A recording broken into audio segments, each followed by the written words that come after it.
All right. Hello, everyone, and welcome to the latest edition of the Right Brain Warm-Up. We've got three guests today. I'm your host, Alex Belden, co-author of the book, The Right Brain Workout with Russell Howcroft. Up at the top there, we've got Matt Robinson. Wave hello, Matt. There's Matt. Down below is Jane Ballantyne. And then we also have David Smith. And we're here. We're going to talk about sport and creativity today because we're all sports nuts, I guess, and we're all missing the sport because it's basically all sport is gone. So I think it's kind of a good time. A lot of people will be missing sport. Let's talk about sport and also how creativity is important in sport and maybe what creative ideas we can think of now that sport's no longer happening. But before I do that, I've got a little bio to read about everyone. So first I'll start with Robbo up in the top there. Matt leads the Australian Office of Analog Folk, a global independent agency with offices in London, Amsterdam, New York, Portland, Hong Kong, Shanghai, and Sydney. Their sports clients include Nike, Blink Fitness, Unibet, as well as brands such as Hyundai, Jacobs Creek, Curtin University, and TAL Insurance. So nice to have you, Matt.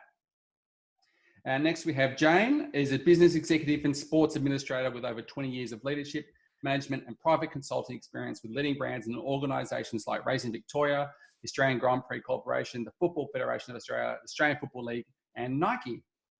Amazing experience there. And then across to David, who is running an indie sports advertising agency in Melbourne called Blood United. They work in the crossover between sport and culture. Prior to that, he was a regional creative director on Nike and EA Sports at Wieden+Kennedy advertising agency. So thank you all for joining us. Thank you. Thank you. So first of all, I was going to start off with the broad question I kind of ask on all of these is to each of you. We'll start with you up in the top there, Matt. What is creativity to you? Well, I'm hoping to learn that from Jane and David mostly, but I reckon I'm the least creative one here. But I think for me, it's all about solving problems in fresh ways. And I've deliberately stolen the word fresh from John Hegarty. He talks a lot about, there's this kind of myth in creativity that it's only creative if it's never been done. But actually, I think it's really about, fresh thinking applied to new problems. And it could be an old technique applied in a new way. It can be big, it can be small. So I think, this idea that it has to just be something that's never been done before is kind of bullshit. Great, awesome. Jane? Yeah, well, I think Matt stole my thunder because I was going to take the mantle as the least creative, but yeah, not wildly dissimilar to Matt. I think obviously creativity is largely about solving problems, but for me, I think it's about having the conviction to push boundaries and try new things. Might be a new problem. It might be a problem that's existed since, forever and ever, amen. But I think for me, it's generally a combination between, great insight, great collaboration leading to great ideas, and then having the conviction and the courage then to have a crack, put some of those ideas into play and and all going well with good strategy behind it. Hopefully they work. I like that word conviction because I think that's so many times where people go, I've got to show 19 people to get my own opinion. Where if you have your own opinion, you believe in it. I think that's where the great things can happen, hey? I think so. Yeah, brilliant. David? Yeah, so I had to, when you asked that question, I looked up the word creativity because I was like, oh shit, what does creativity mean? And it's just a very hard question. And really, like, if you look at the word, it's only existed since, it's sort of only been in parlance since the 1950s. But if you think about it as the ability to create new things, coming from the word create and then adding activity to that. So if you think about it in those terms, it's really the foundation of all human endeavor, so whether it's an early human inventing the wheel to solve a problem of trying to transport something, or it's the scientists out there who right now trying to create the CV-19 vaccine, they all sort of fall out of the remit of creativity, I think. And the yin and yang of that is that it's also the source of all our problems and also the source of all our solutions. Like beer. It's this weird thing. It's the apple, like from Adam and Eve in the garden, that's creativity, it's that human thirst to make new things. And sometimes we mess it up and then sometimes we come up with pieces of genius. And, you know, like, here's to hoping that somewhere along the line, some scientist is having a creative moment right now in the solution to our ills, as we so to speak. I like that, how you said, like, it's when we mess things up, sometimes maybe that's actually all right, because you end up coming up with a new solution for something, potentially, like this whole thing that's going down. We're all thinking of new ways to connect and stuff. It's actually quite exciting. Hopefully, if you can get through all the doom and gloom, hopefully we can get something positive out of it. Yeah, I mean, it's a bit of a cliche now, but at Wieden, they always used to, you know, have that whole thing about celebrating failure, like failing harder, you know, like just that, you know, like walk and stupid sort of thing. They used to have these ideas that through our failure, we can actually become greater, you know, and they are cliches, but they're actually true. They are true, you know, like I do think through failure we learn. You know, if I look at all the greatest people on the planet, they didn't just become great. They sort of went through a very big process of doing multiple things badly before they got to that one thing they did awesome. Yeah, exactly. Yeah. And relating that back to sport, how do you see the importance of creativity in sport? Because people go, oh, sport probably is not creative, but obviously we all know that it is. Maybe you can talk to how you have used creativity in your career, and also what sort of creativity you see on the sporting field even.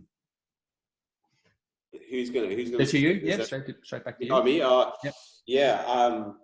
Yeah. You know, it's interesting. I think sports is one of the like, you know, something we've always at Blood United, we've been talking a lot about, like, our positioning and all that sort of stuff, as you do when you start a company. And one of the things we hit on was that we think that sports is one of the world's most powerful mediums. You know, it's an expression of life's purpose in a way. You know, like, it's our hopes, our dreams, all sort of mixed up into one. You know, I'm going to read a quote that I got here. Like, it's from Bartelli, who's a cyclist, Gina Bartelli, and he wrote, everyone in their life has his own particular way of expressing life's purpose. The lawyer, his eloquence; the painter, his palette; and the man of letters, his pen, from which the quick words of its story flow. I have my bicycle. You know, so it's essentially, sport is just another form of creation.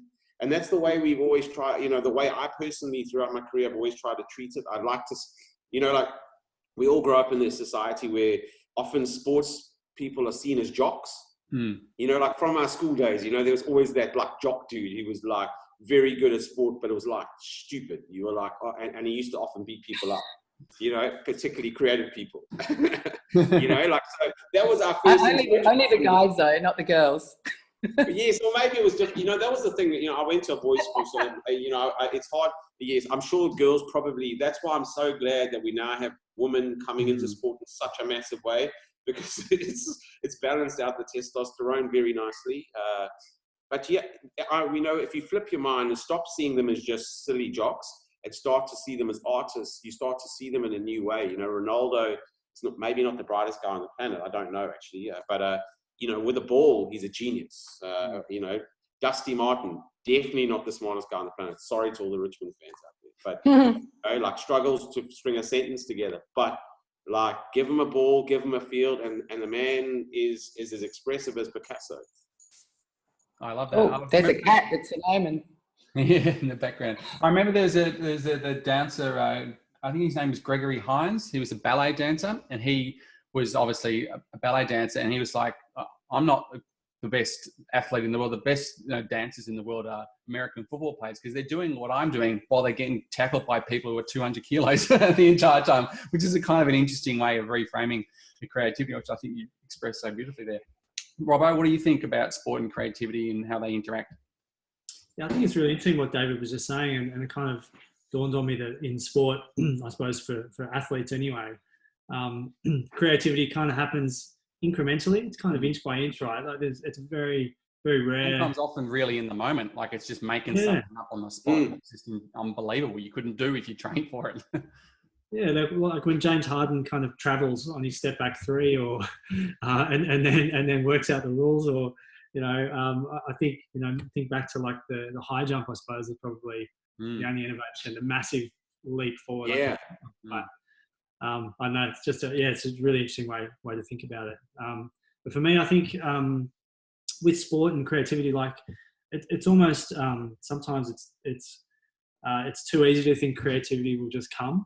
There's so much passion, obviously, in sport, and that's obviously very cliche. But you're dealing with audiences or people who care so deeply about something that I think sometimes creativity is hard because you have to sort of get into that depth, and you have to completely live and breathe the sport. And I think when you see great work, you can tell that there's that nuance and that people actually understand it, and they've felt it in some way. They've either done the sport or they've cared about it passionately. So I think that's probably the biggest thing for me around how to be creative is you kind of need to really get into the trenches, I suppose. Yeah, well, it's funny, like the sport that's it's almost a privilege that we all have because we've all got pretty comfy lives, but we almost take that more seriously than some of the things we should be taking seriously because we have such an emotional connection. Because you do it with, in a stadium, you're with 50, 60, 100,000 people.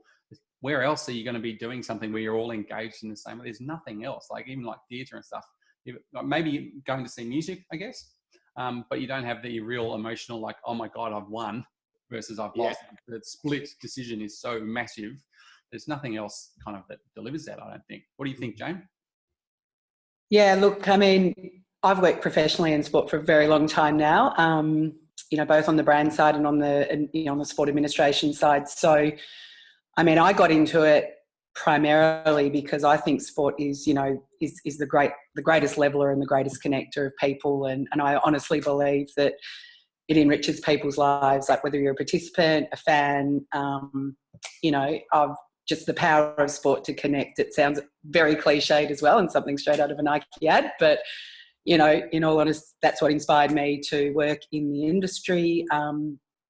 I think to Matt's point, then to apply, another layer of creativity on top of that, when often the story is the sport or the athlete itself. And that's what, in my experience, it could all go horribly wrong if you try to be creative in sport or with sport for creativity's sake. If it doesn't have, genuine purpose, relatability, authenticity, then, that, and I personally have been involved, in more than one campaign where we've probably tried a bit too hard, gone down a road that wasn't, the right one, and it's backfired badly. So done well, and I've also had the incredible fortune to be involved with, lots of big concept campaigns, moments that have just been, beyond amazing. So, yeah, and that's where, and I think the beauty of those ideas when they converge, and in whatever sense that manifests, it's, it when you see it, and it's amazing when it does.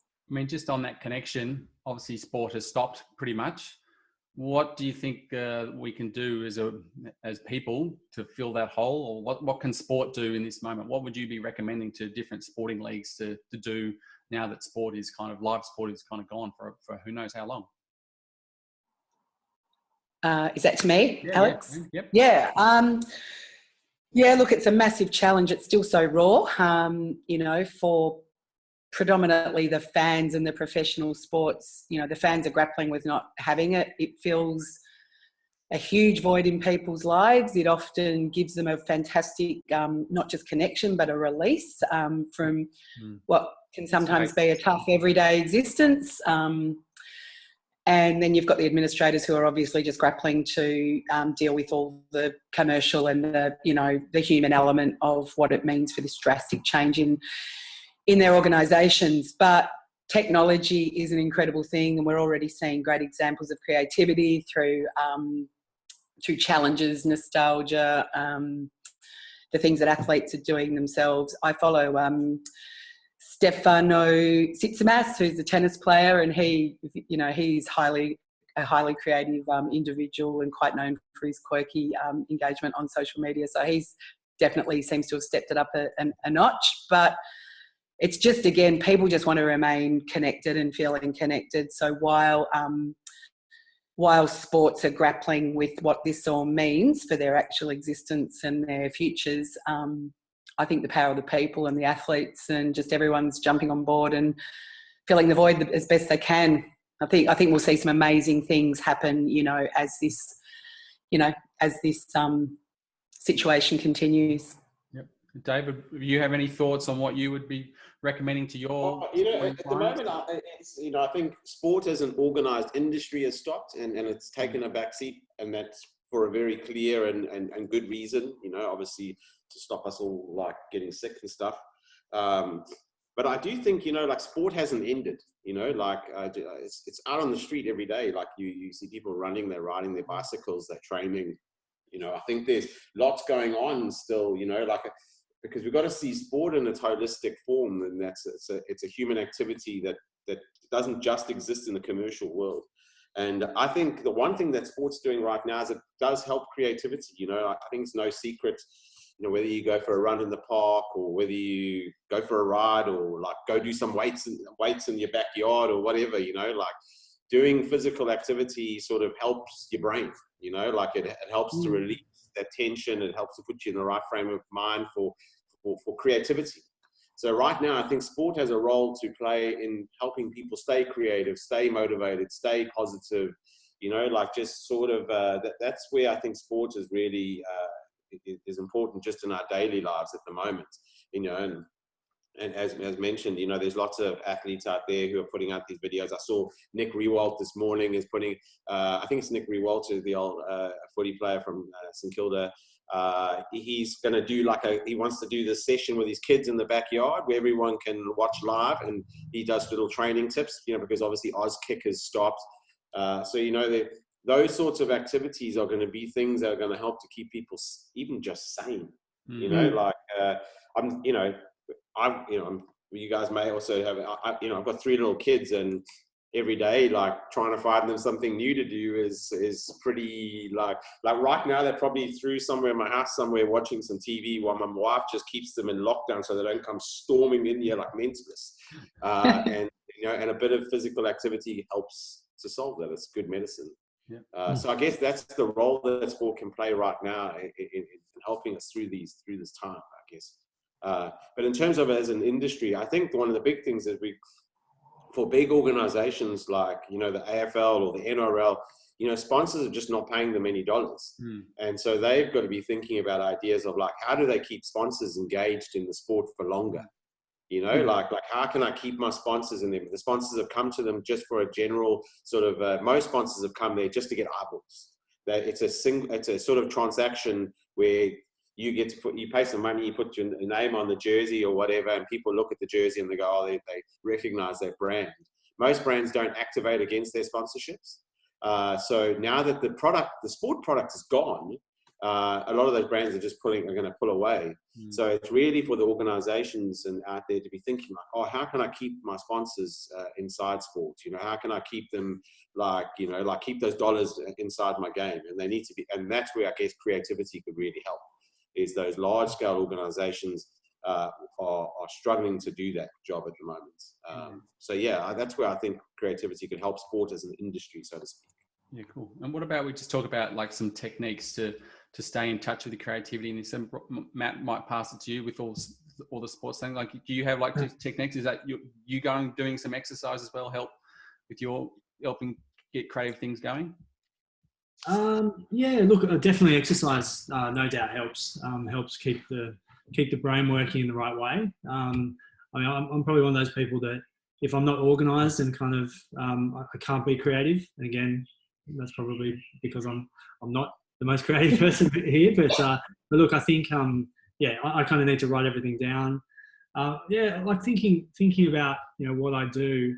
I guess the biggest thing for me, and I sort of touched on it a bit before, was making sure I really understand something. So whether that's talking to people who are passionate about a sport, I always find that kind of generalizations kind of kills creativity. So, if you start talking about broad demographics and kind of, the consensus view and the sort of the general opinion and whatever else, whereas talking to someone who is actually passionate about something, who is there at the grand final on that day, I want to know the story that literally what they experienced on that day in every kind of detail. And I think for me, that's kind of where creativity really comes from in terms of deep diving anyway.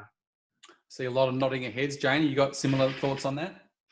Oh yeah, I mean, well, like I said, I I got into the profession because I am inspired by, you know, amazing feats. And I certainly agree as well with David about, you know, that role of physical activity, you know, keeping everybody, you know, physically and mentally healthy as best we can in this environment is just so critical. And for me personally, I generally try and do something most days, you know, if it's a walk, a swim, jump on the bike, whatever I can do in this environment. So yeah, personally, I'm trying to stick to that mantra and do something, you know, the good old 30 minutes, minimum of 30 minutes of exercise every day.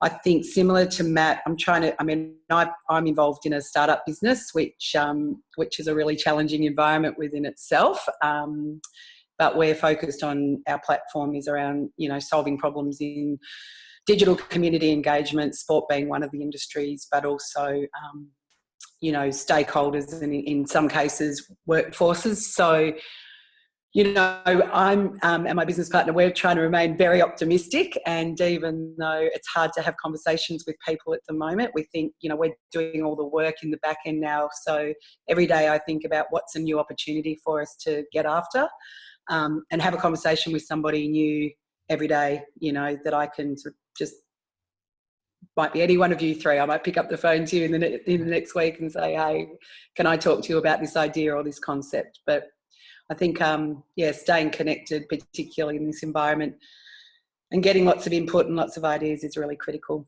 Finding that interesting with this whole lockdown thing, feels like we're all maybe even connecting more than we used to. Like we're all making the time to, because usually to try and catch up with friends, until we have to go to this certain day, go get the babysitters. And so you just go on the internet now, you can chat to someone for half an hour like this. And all of a sudden you've got this great connection. You're talking to super clever people, learning awesome things. I think it's kind of, could be quite liberating, this whole thing. David? Yeah, and I think people have an appetite. Oh, sorry. I was going to say, I think people have an appetite. Carry on, Jane.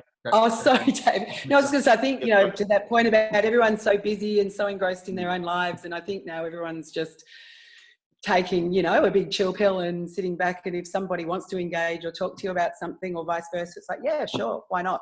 You know? Brilliant. David? I was just going to agree with you. Like we have a morning catch up with our team. I mean, we don't have a big team. It's like there's on some days it's 4, some days it's 6, you know, like depending on the day. But you know, I found those catch ups starting to get longer and longer, just because people are they just don't want to have to like hang up, because they don't. There are a lot of people are single, or you know, like obviously I've got a family and stuff, but a lot of the younger people I work with are single or living by themselves, or you know, just living with their partner, and so they're actually I start to feel people wanting to like really connect on a deeper level, and because they're a bit starved of those human connections, you know, like. It just before the new lockdown rules came into play. I mean, like the other day, I found myself like chatting to the postman. Like, I was just at a safe distance. He just the postman came to my house. I was like, that's really awesome. The postman's coming to my house. Yeah. Like, and I think that's the first conversation I've had with a postman in a long, long time. And I guess it's nice that that's happened. Yeah, it's great. It's funny. One of the things that we had been doing prior to lockout this year was a group fitness class with everyone at the agency. So we're trying to work out how we can keep that going. And then this morning with my daughter's homeschooling, her PE teacher actually recorded a workout of him doing aerobics to music. And that was one of the things that kind of went out to all the kids, and they just did it in the backyard. So that's awesome. Yeah, I think that's kind of quite creative in itself, right? Yeah, absolutely. Yeah, that's great. So talking about creativity and connection, we're going to do a question from the book now. So this is going to be question 21 from the Right Brain Workout. So everyone at home, you have a think about this as well and comment down below. The guys have hopefully had a little bit of think about it. The question is, imagine you're not a dog person or a cat person, but a hermit crab person. Convince someone else of why they too should be a hermit crab person, which is a pretty amazing question to think about. So who would like to be first cab off the rank with their answer? No. I'll go if you want. I'll go. We can start low and then move up. So I've got a pitch. I've got a pitch for all the dog and cat people, and particularly the ones who are into sport. I've used sport here as my little inspiration. I know how much pleasure people get from naming their pet after their favourite player. I had a dog called Booney. I've got a mate whose pug is called LeBron. But why stop there? With hermit crabs, you can have your entire team as a pet. Hermit crabs need mates to thrive. So why not get 5 of them and you've got your whole starting 5. That's brilliant. Love it. Love it. Love That's it. good. All right, Jane, you're going to follow because my act's not that good. Oh, gosh.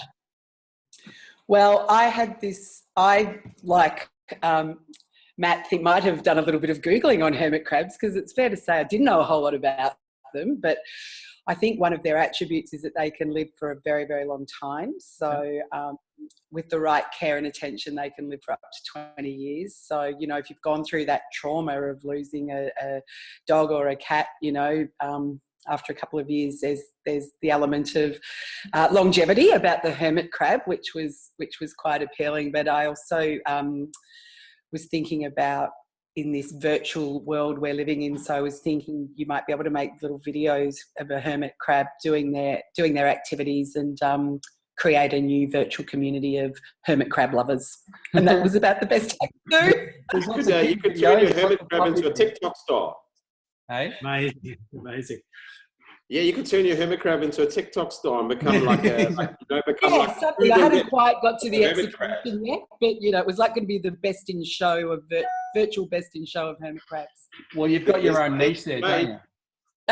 There's lots of kitten videos, lots of puppy videos, not many hermit crab videos. So there you go. It's a whole new. It's going to be a house party for hermit crabs. Yeah. We're all hermits at the moment, anyway, aren't we? Exactly. David, what's yours? Yeah, so I just wrote a note on trying to convince myself as to having these things, because if I'm honest, I have 2 cats and I have 2 dogs, so the question's a hard one. So I wrote here, I could have had a cavoodle or an exotic short hair or an American curl cat. You would have liked that. But in a time of madness, I think a hermit crab would do. Yes, it is a lowly shit pet, but it's also a wonderful lesson in wanting less and appreciating more. Imagine it for a moment. Walk in the shoes of a hermit crab owner for just a minute. You're sitting there looking at this motionless little shell day in, day out, waiting for the smallest amount of movement. And when it happens, oh my God, you're hollowing, you're whooping, you get on the phone to your mum and you're like, it moved, mum, it moved. That's what a shit pet like a hermit crab will do for you. So boot the caboodle and get on the hermit crab bus. And besides, you're probably going to be pretty broke in a couple of months. So it's a hell of a lot cheaper to feed that little shit crustacean than a cat's dog. I'm sold. See, I knew there was a reason you had to go last. No, I just, I was, you know, after I heard Matt with I was like, damn, that's a good idea. Like, name it. I was actually thinking maybe you should get like a really shit pet, and then you can name it after the team you hate. Like if you're, you know, like a Collingwood, like getting a crab or like a toad that you name after the Collingwood players or whatever. Yeah. I love it. I like it. All right, well, that's about half an hour, so we might just wrap up now. If you guys have got any like a website you guys want to go to, or tell people to go to, or talk about your business or something, we'll start with Matt up in the top first. Yeah, g'day. Fine. I don't know why I said g'day, because we've been talking. Hi, Matt. How you going? Yeah, you can find us on the internet. Obviously, analogfolk.com. You can add me on LinkedIn. You can find me on Twitter, but mostly you'll find retweets of really bad rugby league articles. So that's up to you. There's not much work being done on Twitter. Love it. Thanks for that. Jane? Yeah, hi everyone out there, if I'm going to do a plug as well. But if you're looking for some new and innovative ways to engage with your communities, your workforces, your stakeholders, then we'd love you to check out Oxil, oxil.io, doing some really cool stuff in native apps. And yeah, love you to check us out. Awesome. Thanks for coming on, Jane. David, over to you. Yeah, I guess, you know, my name's David Smith. So what you can do is if you go to Wikipedia and look up David Smith, I've basically done everything on Wikipedia according to whatever David Smith has done. So there's 300 of them out there. So on Wikipedia, I think it is. And I'm claiming every single last thing that they've done. And that's how awesome I am. But if you want to find us, like it's bloodutd.com. You know, we're in Melbourne. Look us up. Thank you. Awesome. I'll put all the links and stuff down below in the video. So thanks to everyone. That was awesome. That was the latest episode of the Right Brain Warm-Up. Do all the things on social, share it, comment, whatever those things are. And also, in these tough times that we're living in and without sport, organised sport being going, maybe it is really time we can all turn to our right side. Have a good day.